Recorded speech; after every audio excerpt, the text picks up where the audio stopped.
Hey, what's up, and welcome back to Graphic Heroes. Now, today we are talking about the long-awaited Superman movie that is finally in the theaters.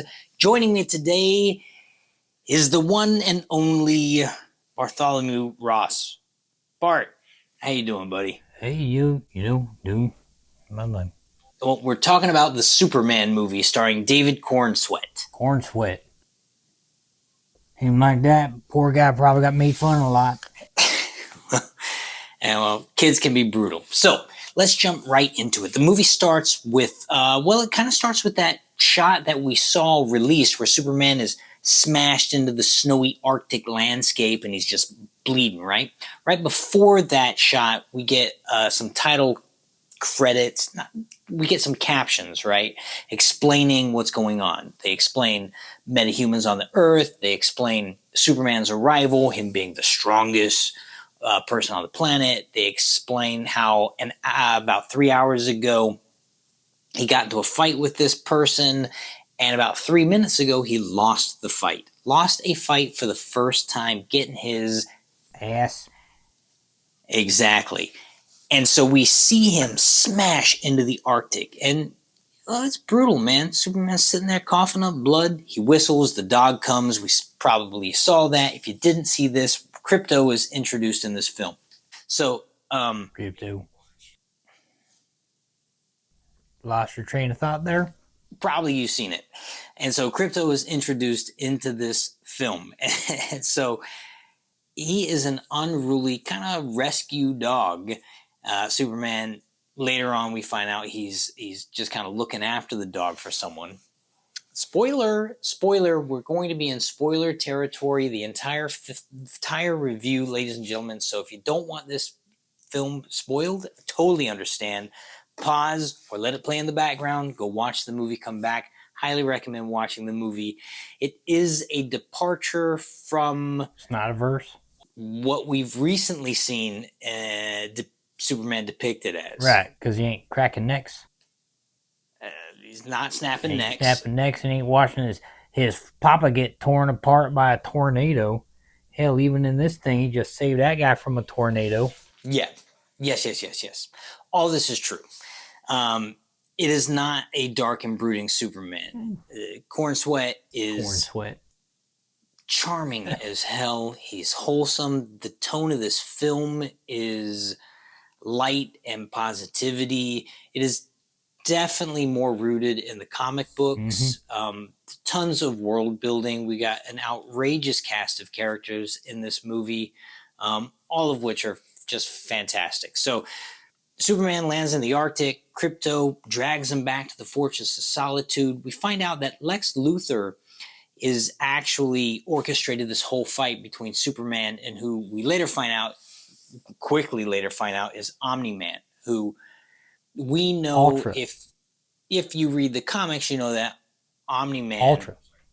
Ultraman. What am I in? Invincible? Ultraman is an alternate universe Superman in the comics. This is kind of a departure. They're doing their own thing. I won't entirely spoil exactly who Ultraman is just yet, but it is a version of Superman. Spoiler. Again, we're in spoiler territory. Hell, I'll just give it to you right now. Here we go. I'm going to give it to him right now. Go on. Stop. He's kind of a bizarro. He's a clone of Superman, right? Ultraman is a clone of Superman created by Lex Luthor, which we've seen that in the movies before. The Sun Guy was a clone. So we've seen versions of Superman clone before, and that's what we're looking at. We're looking at a clone version of Superman who Lex Luthor claims near the end of the movie is actually probably even stronger than Superman. It maybe is. Okay, so anyway, sorry, side tangent. I'm jumping all over the film. Jumping. Superman's in the Fortress of Solitude. We've seen this scene. The Fortress robots, they soak him with sun, so we get back in the fight. And they're like, hey, man, you're not at full power yet. Maybe you want to abstain from the fight. And, of course, Superman goes right back to Metropolis. Now, what he doesn't know is he was actually being followed the entire time by, what's that lady's name? Chainsaw Hands. Yeah, Chainsaw Hand Lady. So Chainsaw Hand Lady is able to kind of make anything she can imagine. Not quite like the Green Lanterns, but she's a little more technical savvy. Her blood has been infused with like some sort of nanobot technology. So she gets into she doesn't go into the fortress yet. She tells Lex, hey, I found the fortress. Should I go in? Lex goes, no, we'll do it later. Superman is back in Metropolis at this point, and he's fighting Ultraman again. He doesn't know it's Ultraman. He's posing as someone from a country. And Superman just gets his ass handed to him. And what's really cool about this is we see Lex Luthor calling all the moves to the guy to execute. So he's like, B-42, A1, A1, C3. And this Ultraman character, who's in a battle suit at this point, is just wallop-whopping him, laying waste to Superman. Laying waste, sure. He's kicking him. But it's nice to see Lex so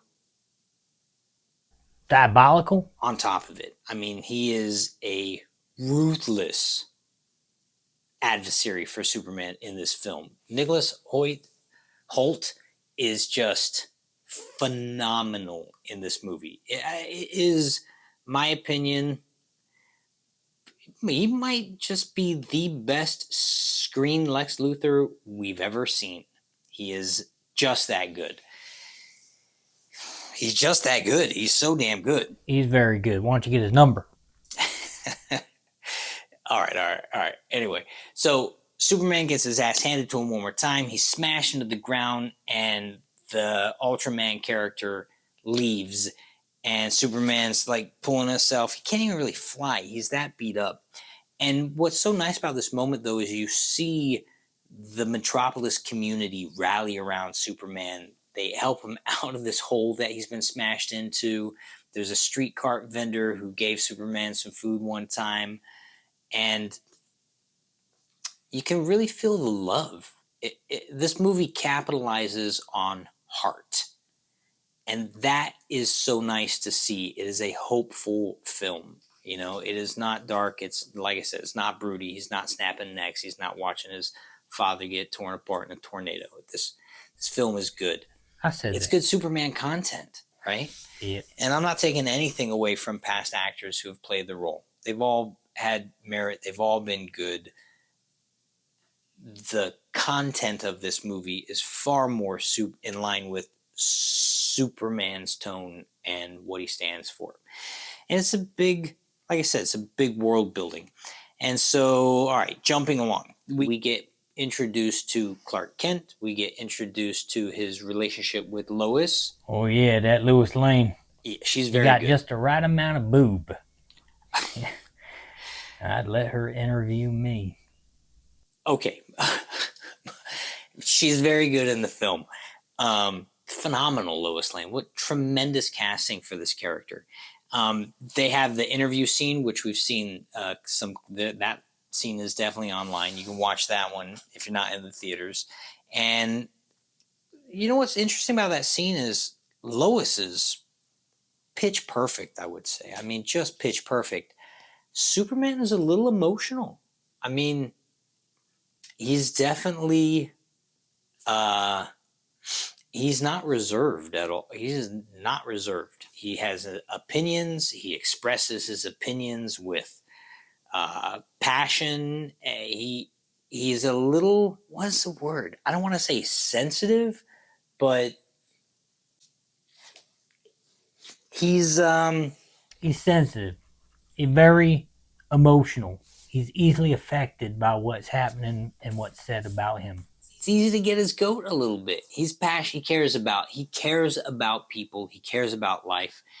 And we see him when he's in the Fortress of Solitude. They play this clip.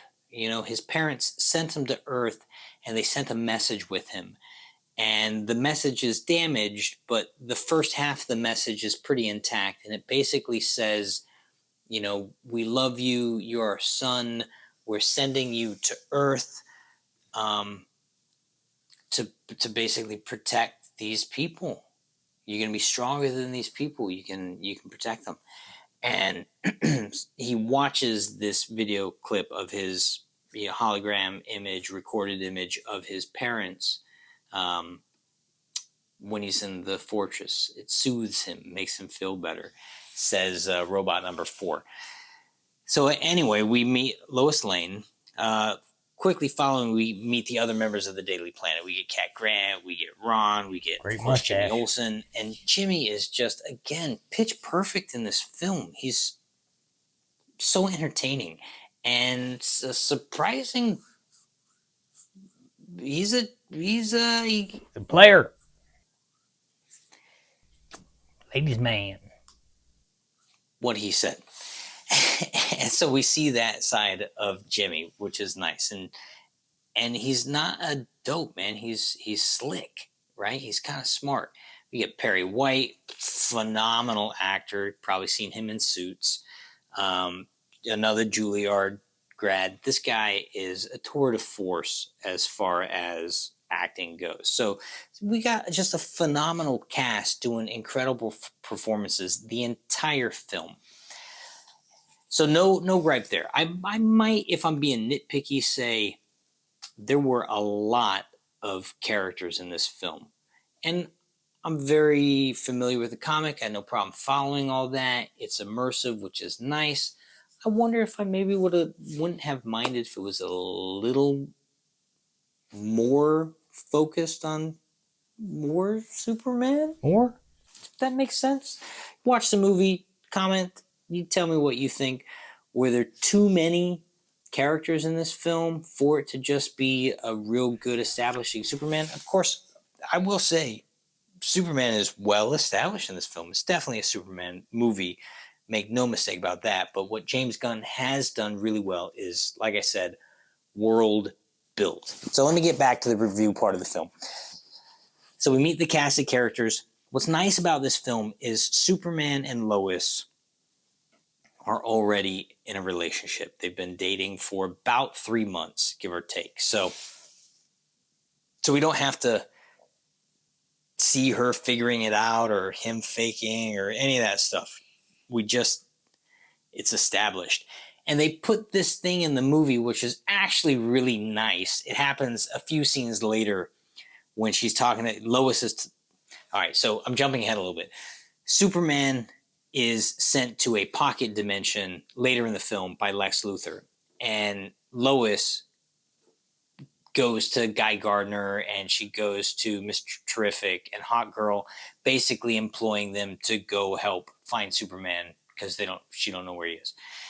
And they put it together pretty quick that she's in a relationship with them. But they also spill the beans that Superman is Clark, which I guess he's just telling the other superheroes that he's Clark. But it made sense because what Gardner says is Clark wears these hypno glasses or something like that, which cause anyone who's looking at the glasses to not really register his face properly, right? It's not like he's a blurry face, but it makes his face look different. And so whenever they're seeing Clark Kent in the glasses, he actually doesn't look like Superman at all, which I thought was really interesting because there you go, the glasses disguise his look.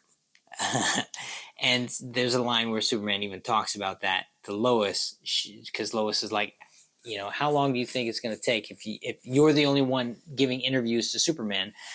Are they going to put together that Clark Kent is Superman? And he goes, yeah, but the glasses. And she goes, the glasses. So the glasses are a funny thing in the movie. James Gunn's done a good thing kind of justifying why the glasses are his disguise, how the glasses kind of actually work in this film, and how they kind of don't in some other cases. So that's kind of nice. Anyway, back to the review portion. So what happens next in the film?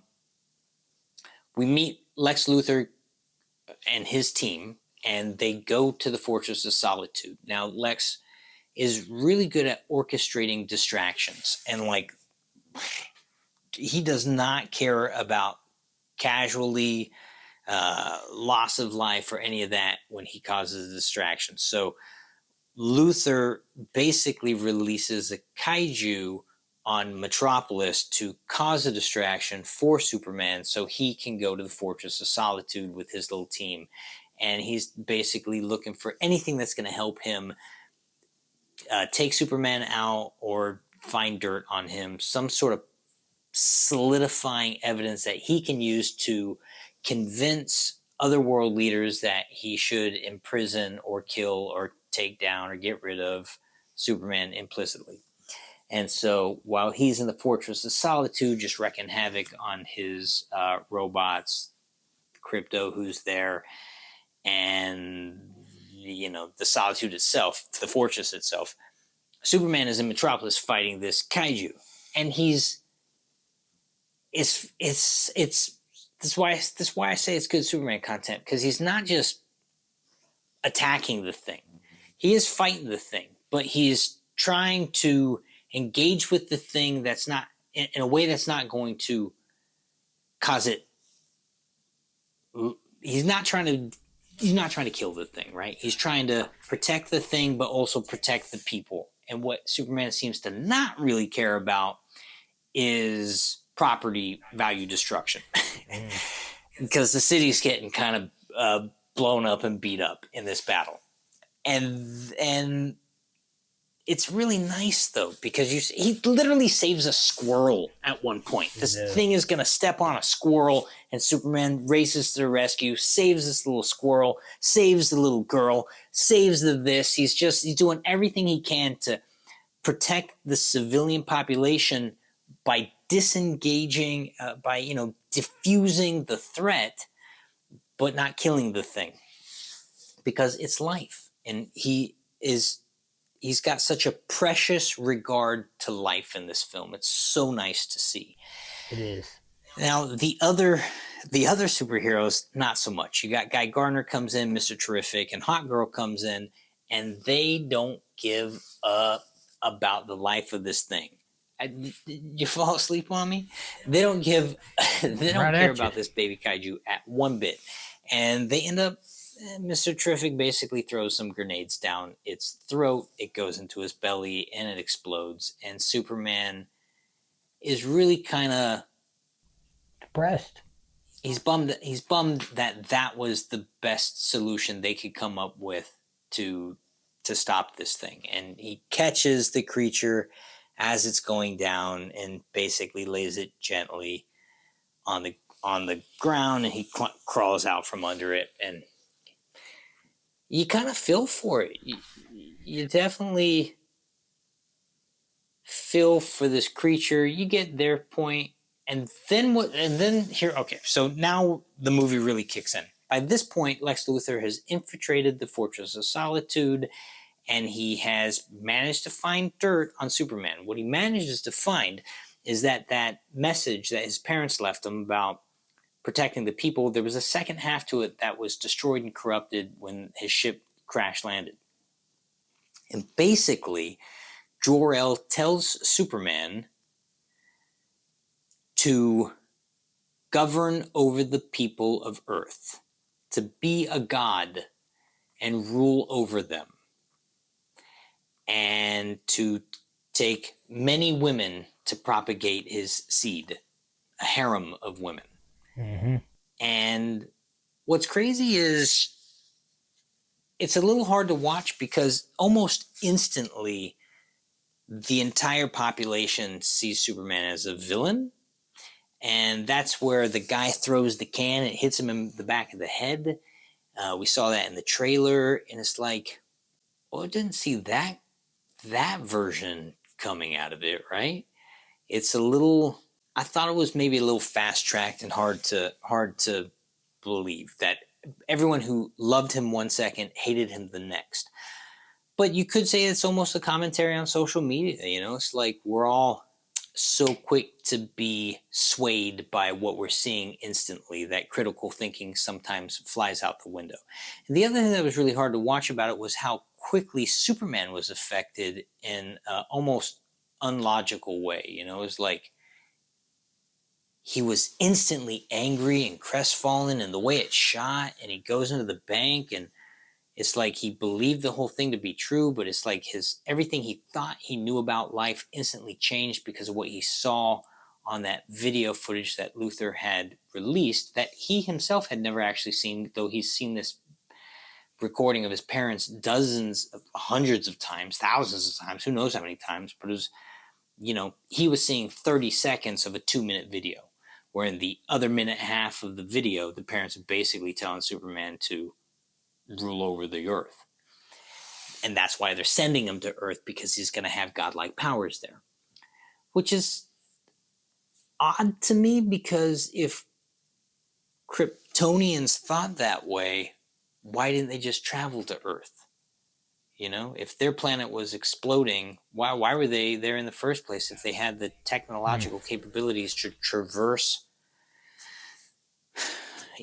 this solar system as it is? Why wouldn't they just go there to be gods on Earth? So I don't know. The whole that felt a little like, I get you're doing your own thing with it, and it ends up being really nice at the end. But whatever. Long story short, Superman decides to turn himself in. I don't know why, but he does. Well, we do know why. It's a really good reason why. When Lex Luthor was in the Fortress of Solitude, he took Krypto. And Superman is doing everything in his power to get Krypto back, to find him. Where's the dog? And there's this great scene, you can find that online even if you're not in the theaters, where Superman blasts through Lex's thing. He's like, where's the dog? Why'd you take the dog? He's just a dog. Everyone can relate to that. Unless you got no soul, then maybe you can. What do you say about that? Well, there you go. So Superman's upset about the dog. And so he tells Lois he's going to turn himself into the authorities to be arrested. And Lois is like, why? And he goes, because I have searched everywhere and I cannot find the dog. And so if they arrest me, they'll probably put me in the same facility where Krypto is. So he turns himself in, and they do. And what it is Lex Luthor has created an intergalactic pocket dimension in between dimensions, where he's basically created this gigantic prison, kind of like the Collector's prison thing in Guardians of the Galaxy. It's kind of like that. It's giant cages where Luthor has put a lot of different people and creatures in this thing. And so they take Superman there, and they put Superman in a cage with Metamorpho, who is able to make any kind of mineral, right? Any kind of substance. And so he creates kryptonite. And he's doing this because Luthor has stolen his son and has him in a prison across the way being held by a guy who's going to, I guess, do the kid harm if Metamorpho doesn't do what Luthor's telling him to do, which is keep Superman at bay.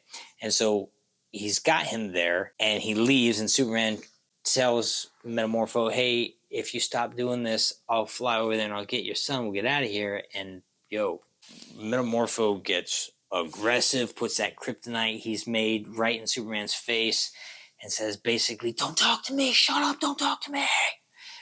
And he goes and sits in his little corner. The next day, Luthor comes back with the same food vendor who helped pull Superman out of the hole. And he plays Russian roulette with them. He's got a 6-shooter, he's got a bullet, puts it in the thing, spins it, and asks Superman a question. Puts the gun to the guy's head, click. And we see Metamorpho being affected by this in the background. He's not a bad person. He doesn't want anyone to be hurt. He just doesn't want his kid to be hurt. And so he's doing this thing. And Superman is powerless. He's even got like kryptonite poisoning happening to him at this point. And he's just sitting there powerless on the other side of the glass, unable to do anything, watching the gun be pulled. And Luthor spins it again, and he asks you, who raised you when you came to this earth? Where did you live? And Superman's begging him, please stop. And he puts the gun to the guy's head, pulls trigger again, and the second round goes off.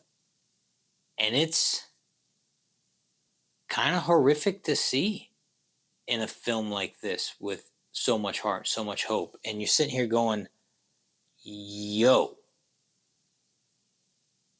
Lex is ruthless. And he laughs at it. He goes, huh, I really didn't expect it to end this soon. I figured I have a few more questions I could ask. And he goes, well, all right, I guess I'll be back soon with someone else, and we'll continue to ask questions until you feel like answering them.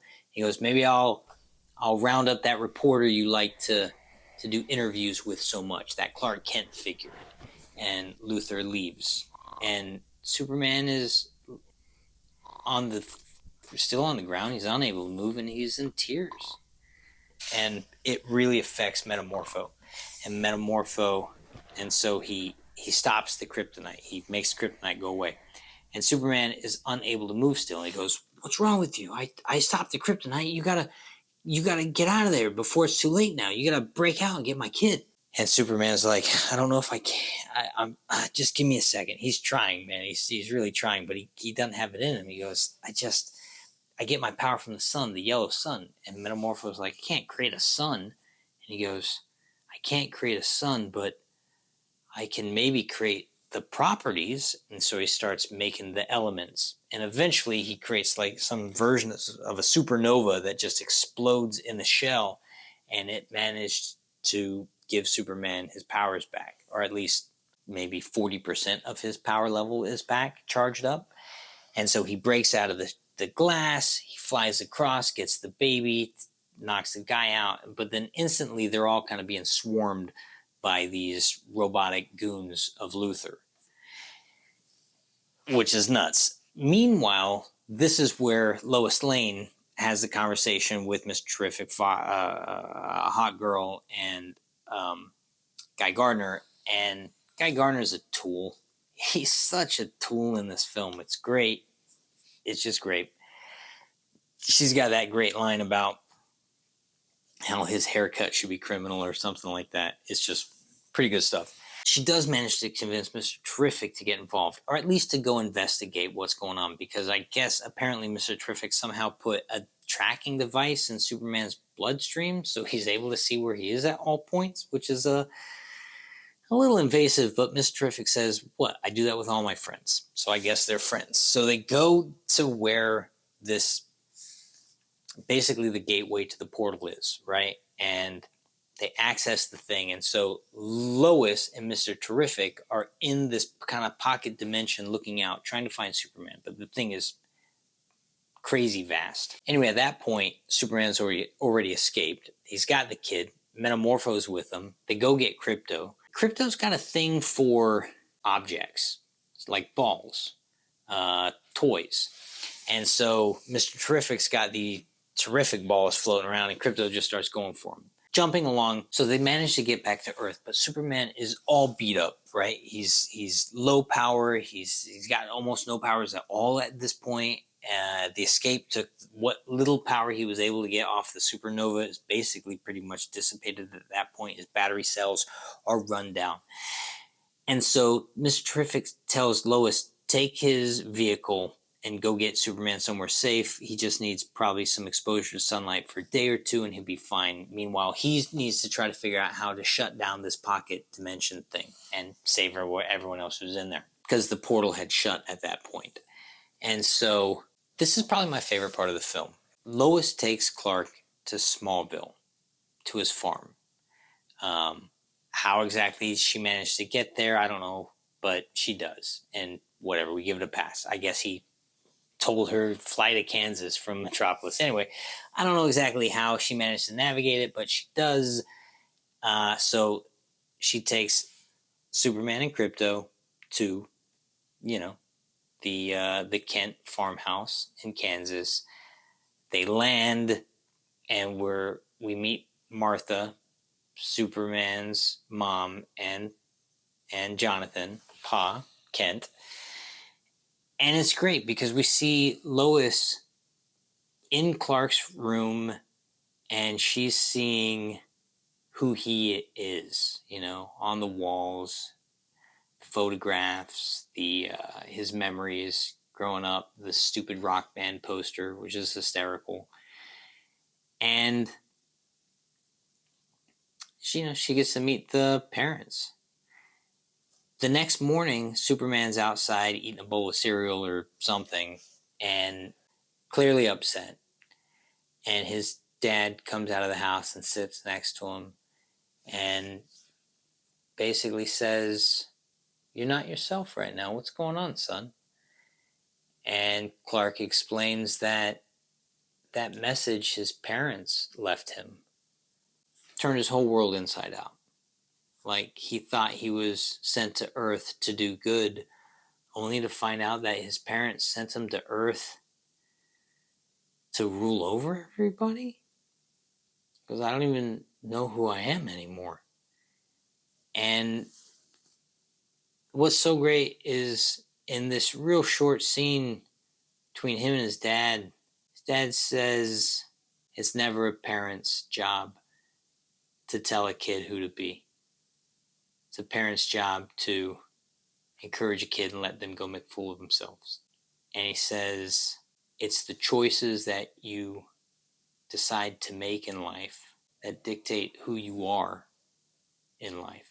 And I think that's true personally. I think that the one thing we all have some semblance of control of are the choices we get to make, Are you going to pick up your litter? Are you going to pick up your dog's shit? What kind of person do you want to be? Are you going to hold the door for the person? Are you going to share that smile?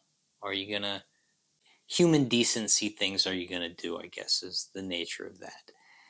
And for Superman, because he has greater powers, he has the ability to make greater choices.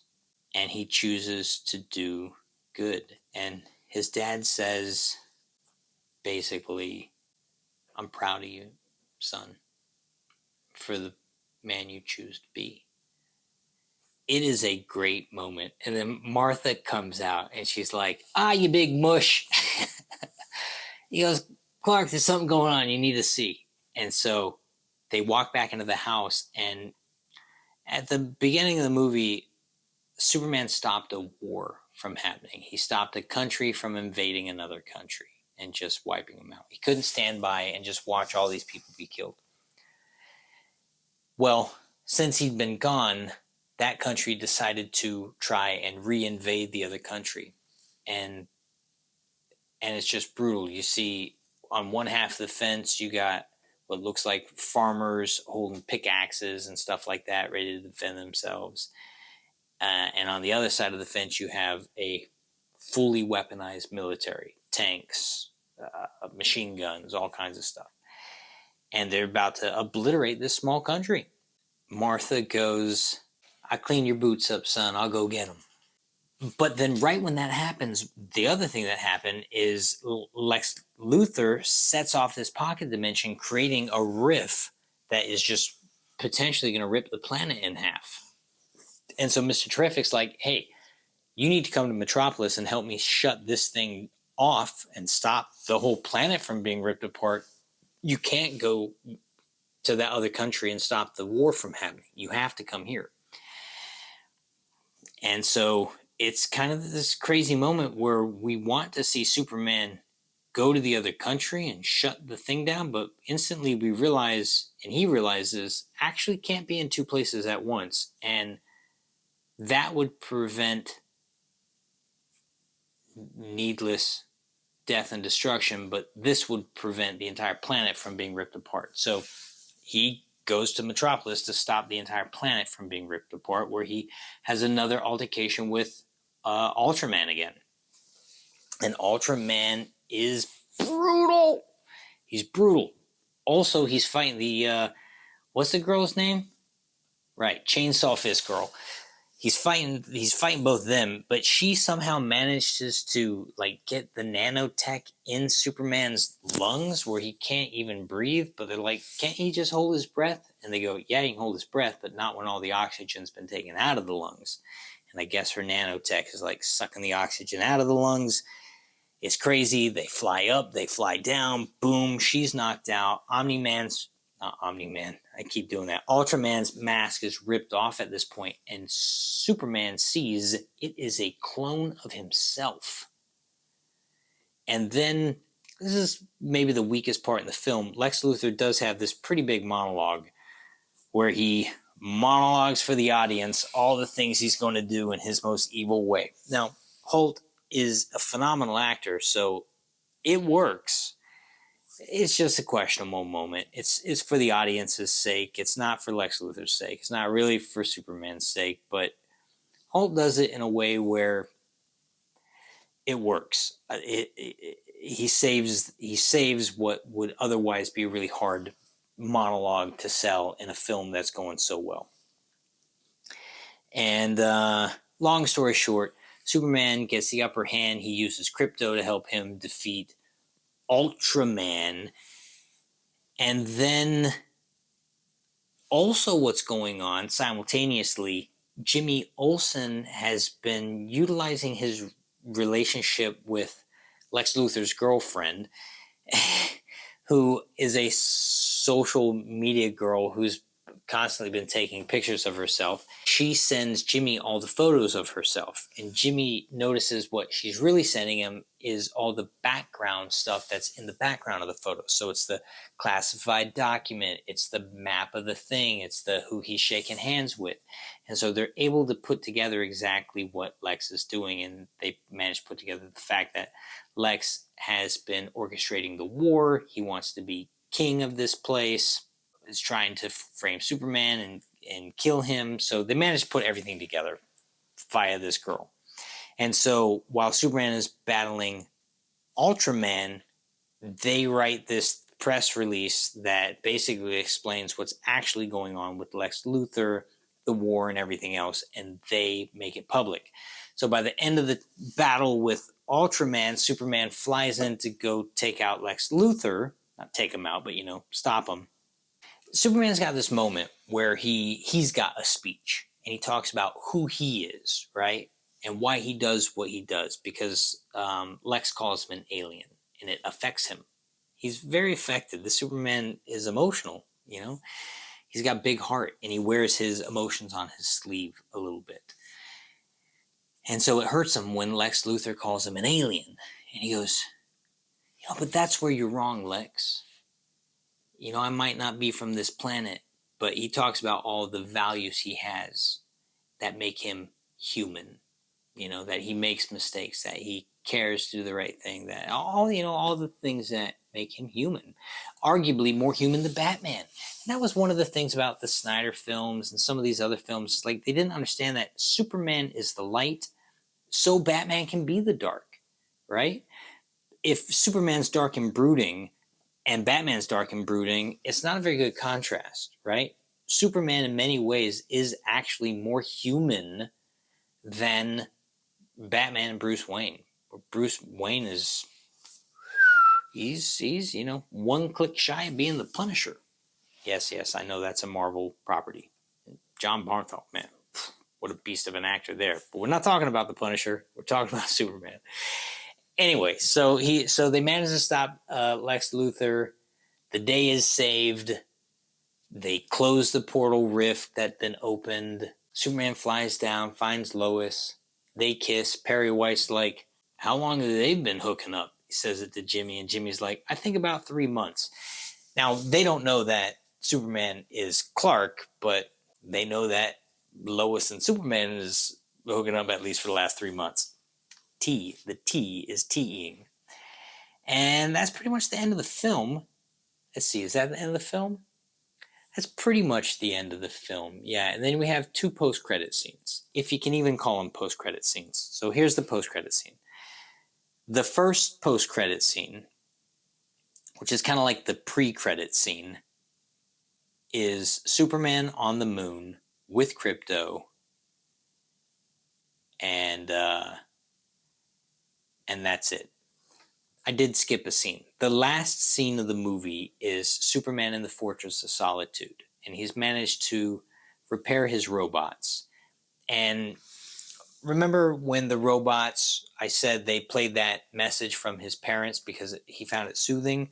Well, at the end of the film, he played something else that he found soothing. He basically created a video and photo montage of his growing up with his parents in Smallville, and that would play on like a wraparound screen now while he's soaking in the sun, and he finds that soothing. So I thought that was actually really nice, where I didn't exactly like what they'd done to Jor-El and, his mom making him come to Earth to take over Earth.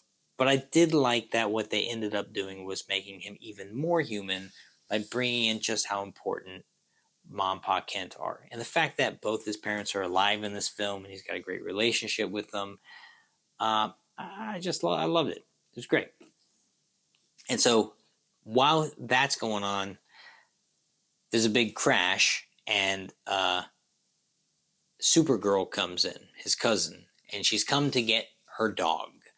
And their relationship, Crypto and Supergirl's relationship, hysterical to say the least, definitely worth a watch. And then she pieces out, takes the dog and leaves, and Superman's like looking at his robots, and he's like, she likes to party on other planets that have red suns because here on Earth, you can't feel the effects of alcohols. But if you go to a planet with a red sun, I guess you can.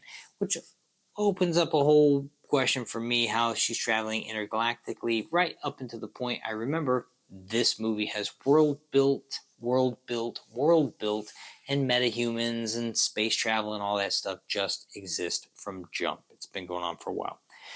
That's the end of the film. Then we get the post-credit scene. Superman's on the moon with Crypto. Crypto's giving him a hug.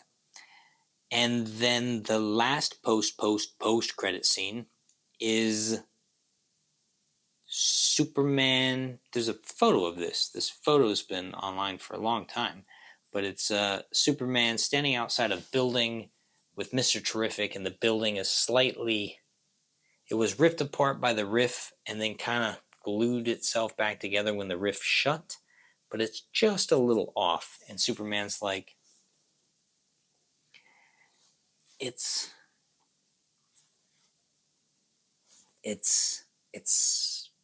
off. And Mr. Terrific's like, what do you want me to do about it? What do you want me to do about it? And he leaves, and Superman's like, oh, I didn't mean to. And he's looking at the building. He's like, sometimes I can be such a jerk. And that's the end of the film. Look, this film was pretty great, if I'm being honest. It had moments that I didn't love. 10 out of 10. It is... 10 out of 10.